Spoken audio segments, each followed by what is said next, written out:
Hello friends, welcome to Gardening with Creekside. I am Jenny and welcome to our weekly nursery update. It is an absolutely gorgeous fall day here at Creekside Nursery in Dallas, North Carolina. We're going to walk through some of the shrubs that are just magnificent right now.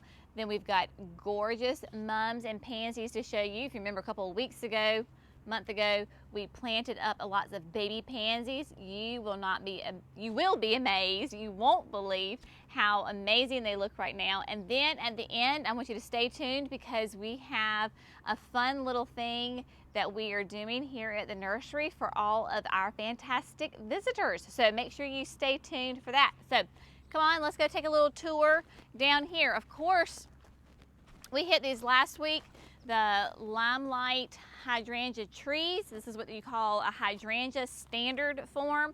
It is one of those wonderful limelight hydrangeas that are just wonderful. They produce these gorgeous, massive white panicle blooms, and it has been pruned and trained to be in a tree form. So this is great for a small bed or a focal point in a bed, like a small tree off the side of your house.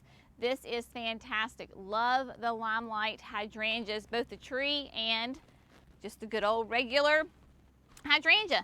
Of course, we always are so popular with the Purple Daydreams loropetalum from the Southern Living Plant Collection. These are wonderful.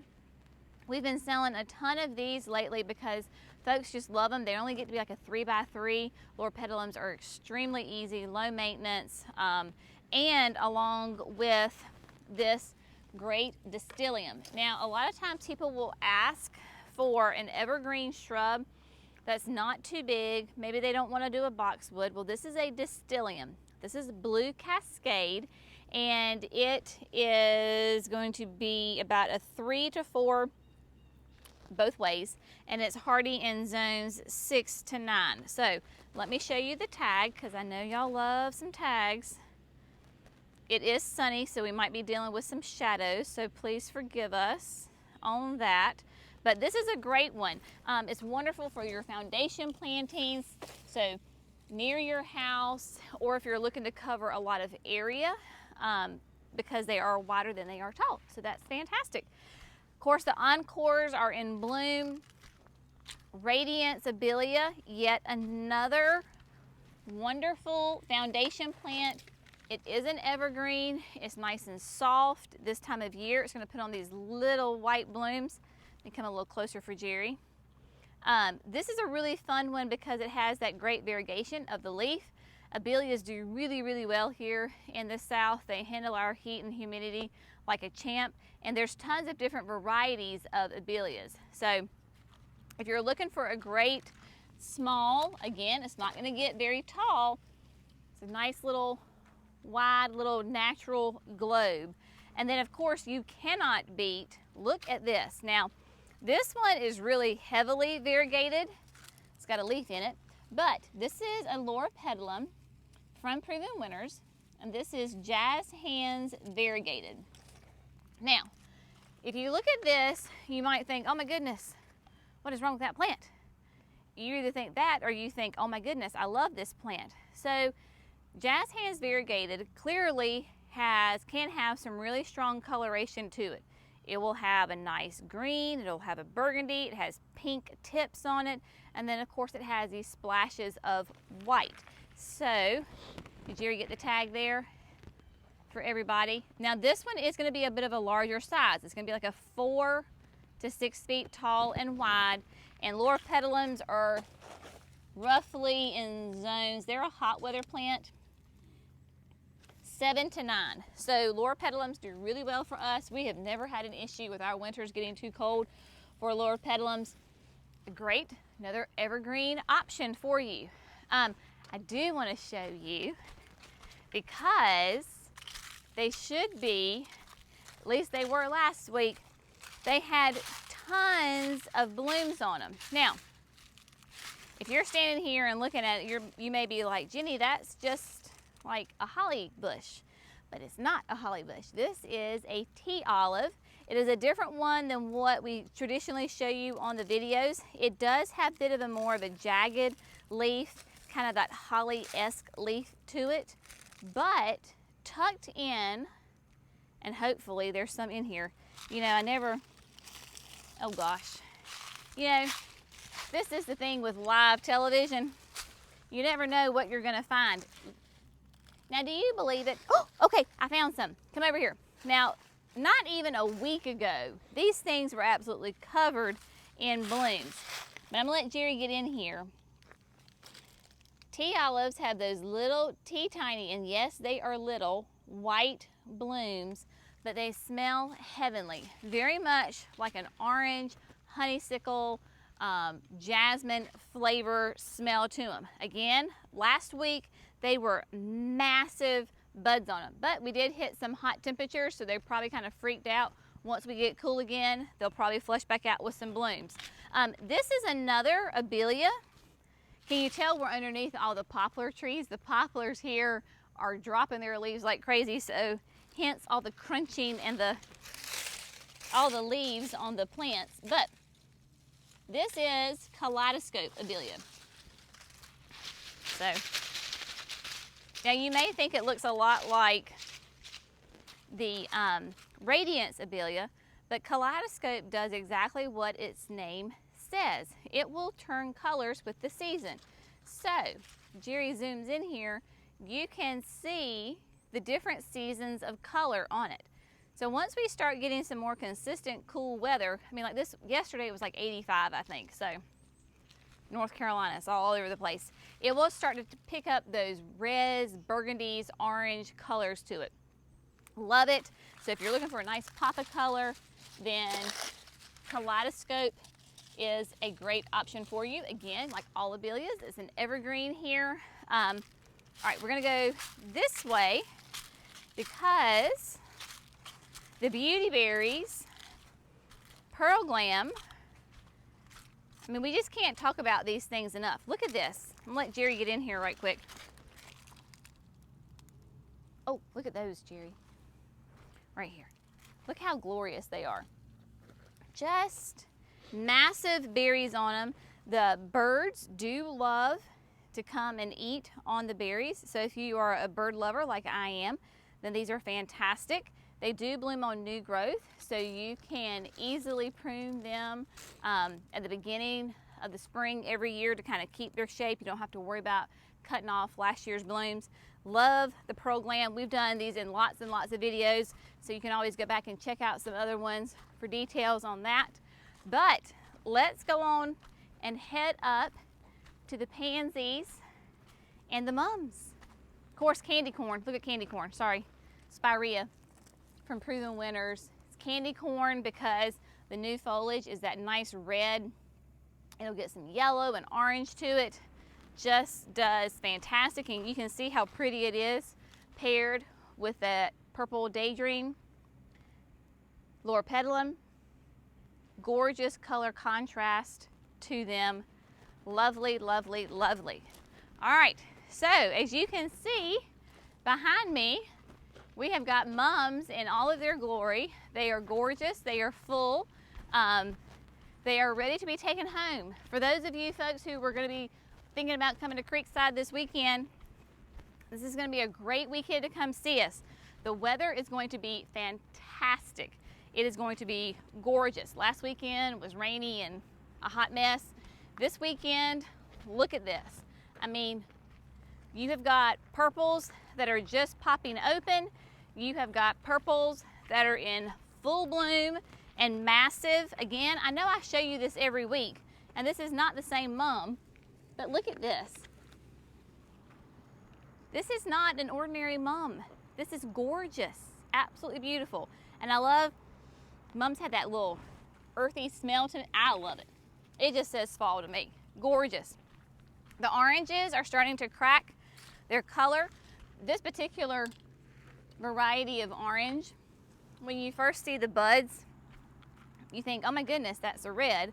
But as it opens up, you can see that it is a beautiful orange. This is, for me, this is the prime time to buy my mums. I still have the vast majority are still buds, but I can clearly see what it's going to look like, and it's just gorgeous. This way you can enjoy this mum to the absolute fullest. Like, you're not going to miss any blooms on it. So that is a beautiful one.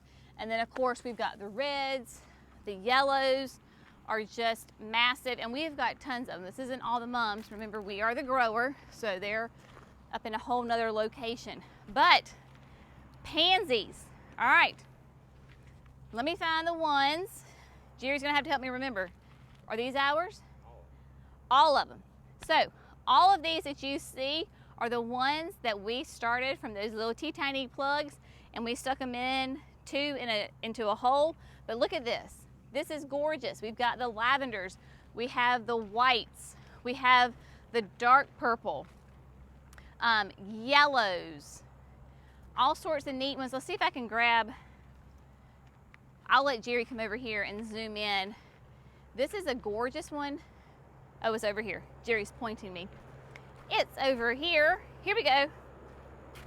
So let him zoom in on these. This is called Solar Flare. If you were looking for a fall color in a pansy, well, you just can't go wrong with this. I mean, each one is a little different. They're not going to be all the exact same, but when you put them together in a mix, in the ground, in the landscape, in a container, just glorious, absolutely glorious. I know some of you really like the ones, what we call with the blotch.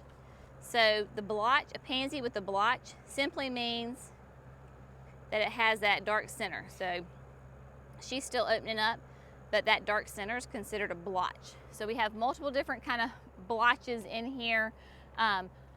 Just glorious ones. So you've got all the pansies. We still have some trailing pansies. We've got all the components. So come on over here. See what we have. Don't forget daylilies. If you're looking for daylilies, I know you're thinking, Jenny, it's October, why am I planting daylilies? Because you're planting for next year. That's why. Remember, you got to think ahead just a little bit when you're gardening. Just because it's fall doesn't mean you can't be thinking about spring and next summer. Vice versa, in the spring, plan a little bit for the fall. So we haven't talked about this. I want to show you this. The lavender. So this is Proven Winners, the Sweet Romance lavender. These are ones that we grew from plugs. These are really hard to get. They're hard for us to get as a grower. They're hard to get in order for us to sell them to you. It smells magnificent and just like lavender. So we have got lavender if you're looking for it. We have it. And then this is not the Proven Winners. It is a great English lavender. So we have that available too. You want to do an update on the wheelbarrow? Let's do an update on the wheelbarrow here. Oh, we disturbed the butterfly. Oh, she came back. So you can see how it is just absolutely filling in. The Plectranthus is in absolute all of her glory. If she doesn't even make it through the winter, it is okay because she is putting on quite the show right now, and I am very happy about that. The ornamental kale is turning white. The trailing pansies are really going to town. It is just filling in really, really nicely. Love this. Completely different fall scheme than what you're used to. Jerry's pointing me over here. So we're gonna go to the pines. Look at this. Don't you love this? I know we showed you this a little bit before, but we got fresh pine needles out. It just looks so nice. You know, if it has to be functional, it doesn't mean it can't be pretty. It's very pretty. It's doing really well. The Mahonia, we've had a lot of people ask about Mahonia because Mahonia right now is starting to bloom. Mahonia is a great evergreen shrub for the shade.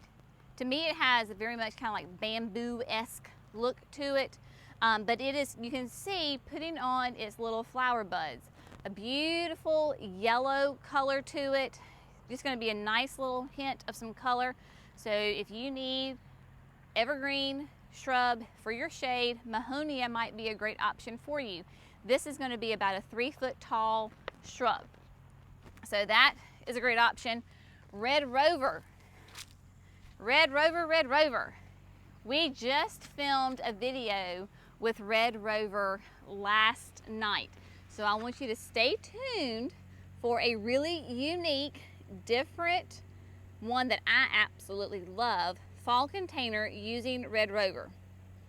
And I'll give you a hint, I didn't use any pansies or mums in this video. But Red Rover is a eucharella from Proven Winners. It is a perennial, so that means it's going to come back every year. It's only going to be 6 to 8 inches tall. It is a foliage plant, but it will do little spikes of blooms, and it is hardy in zones 4 to 9. Red Rover has gorgeous fall color right now. Just brings a nice little different hue to your bed, your container, wherever you want to put it. Where are we going? Hopscotch. Oh yeah. And I know a lot of people, we have some available right now. In the early spring, we'll have a lot of people come or either call the nursery and ask if we have a snowball bush. Snowball bushes, what they're really referring to are a type of viburnum. And this is popcorn viburnum. I don't really have a tag that I can show you, but this will be a nice large shrub. I think it's around in that 6 to 8 foot range. But in early spring, it'll put on these massive balls of white blooms. It's very reminiscent of a hydrangea. So when people call, I'm like, are you really want a snowball bush or do you just want a white hydrangea? Sometimes they go either way. But this is popcorn viburnum. We're going to put it into our landscape, but just so you know, local people, if you're looking for them, we've got them. Then the ones, this is another fun and games, you know, Proven Winners, they have the best names for their plants. So obviously this is a lot smaller when we just started it, but this is fun and games hopscotch. To give you that tag, again, it's going to be zones 4 to 9, but a different color to it. So eucharella is great for that shade, part shade area of your bed. Really nice. Of course, we have the Proven Winners Bloomathon azaleas. They're hanging out over here. But I want to show you all sorts of fun things. Come on over here. Remember, I told you if you come to the nursery, we have a fun little addition that we want you to take part in. Because with our spread on social media and our reach just going larger and further out as we grow, we thought it would be really fun to do this little ditty to show where people are coming from, because now every weekend, if not every day that we're open, we have folks coming to us from multiple hours away. Not just local here in our vicinity, but like from states away. So we said, you know what? Because as Jerry says, I have a memory of a gnat. I want to document and remember where all of you lovely folks are coming from. So over here at the barn, we got a map. And when you come to visit us, we want you to come on into the barn, come over to the map, and we just started this last weekend. But we want you to take a pin that we have and stick it wherever you are from. So we have got, of course, our local folks, but we have got folks from Georgia, Durham, North Carolina, multiple people in Virginia. One of our folks from Durham, they actually are from Vermont. So we have one all the way up there at Vermont. But we've had people, oh, Florida, can't forget Florida. Like I said, this was just last weekend. So we would love to have this filled with pins of all of your hometowns. So when you come and visit us, make sure that you come into the barn and put your pin in your hometown. We still have tons of bulbs, amaryllis bulbs, all sorts of fantastic things. Now is the time to be thinking about that for your spring flowers. But I think that's it. We covered it all, Jerry? He says yes. All right. Y'all have a great weekend. Know that we have got tons of videos headed your way. Like, the content is just exploding right now, and we're trying to churn out videos as fast as we can. So y'all stay tuned. There's a lot of fun projects ahead. As always, thank you so much for gardening with Creekside. We'll see you next time. Bye, friends.